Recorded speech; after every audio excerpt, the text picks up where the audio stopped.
Hey, how's it going? My name's Nat. Let's see what's making news. A huge deal for Microsoft to buy gaming company Activision Blizzard has been blocked by UK regulators. Here's Kale to tell us why this big deal is such a big deal. Just sign there, there, and there. Okay, we're all done. No, you are not! Not today! This was meant to be the biggest deal in gaming history. Who are you? I'm the UK's CMA, baby. $104 billion. That's how much Microsoft was set to buy gaming company Activision Blizzard for, until the UK's Competition Market Authority, or CMA, stepped in. They're a government regulator designed to maintain competition across lots of industries. So why'd they stop this deal? For starters, Activision Blizzard own a lot of iconic games, like Candy Crush, Crash Bandicoot, World of Warcraft, and a bunch of others we can't show you. So Microsoft will have control over all of these. But the CMA says it's more to do with something called cloud gaming. Cloud gaming is a bit like Netflix, but for games. Rather than buying a disc or downloading an entire game, players could essentially just stream it online. Some people reckon this is the future of gaming, and the CMA says the deal would give Microsoft way too much control, because they could lock their massive library of games into their own cloud service. Both Microsoft and Activision Blizzard have released statements saying they'll appeal the decision, and still want to see the deal go ahead. But for the moment at least, it's over. The Art Gallery of New South Wales has announced this year's Archibald Prize and Young Archie finalists. The Archibald Prize is seen as the most prestigious portrait prize in Australia, and the Young Archie Competition is the junior version for 5 to 18-year-olds.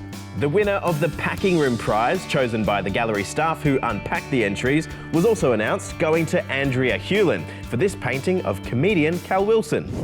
A team of researchers in Queensland are working on a new virtual assistant that will be able to communicate with deaf people using sign language. Here's Thomas. At this point, smart speakers like this are everywhere, and they can be really useful, doing everything from giving us weather reports to turning off the lights. Turning off the light. No. But since they're speakers, they're not much use for people who can't hear. Enter Zelda. She's a new virtual assistant being developed by a team of people at the University of Queensland. And instead of speaking English, she speaks Australian Sign Language, or Auslan.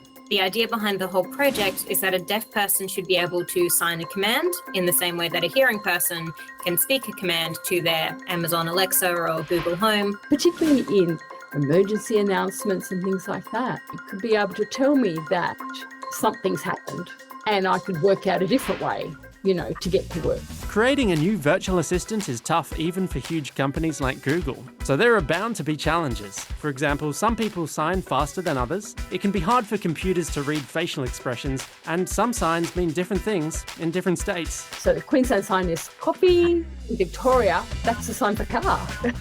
They're hoping to have a basic version of Zelda going by the end of this year, but something more polished that can live in people's homes is still several years away. So we're hoping that one day there will be that true equality for everyone. Oh, thank you. Now it's time for some stories that are all small gestures. First up to England, and to celebrate the upcoming coronation of King Charles III, a huge Lego diorama of the event has been put together.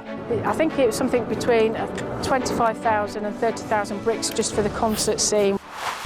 Now to a huge collection of 850 Tonka trucks in the small town of Rapanyup in Victoria.